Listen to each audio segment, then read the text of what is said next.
ایک انہوں نے کہا کہ کیا قبر میں قرآن رکھنا جائز ہے؟ جی بالکل نہ رکھیں، اس میں قرآن کی بے حرمتی ہے۔ قرآن پاک پڑھنے کے لیے نازل کیا گیا ہے، نہ کہ قبروں کے اندر رکھنے کے لیے تاکہ مردوں کو نفع پہنچے۔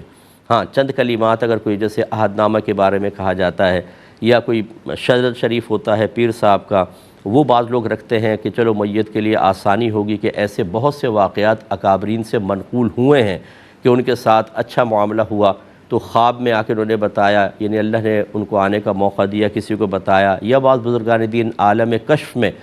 جن کو کشف قبور کی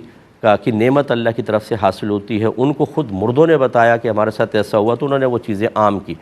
لیکن بہرحال قرآن کے بارے میں تو کسی نے اجازت نہیں دی ہے اور مناسب بھی نہیں ہے۔ اور جب آپ کو ایسا کوئی کاغذ وغیرہ رکھیں بھی، ہمارا مشورہ یہ ہے کہ پلاسٹک کوٹنگ میں کریں اس کو، اور جیسے یہ مردہ لیٹا ہوا ہے اس کے دیوار قبلہ میں ایک تھوڑا گڑھا کھود کر اس میں رکھیں۔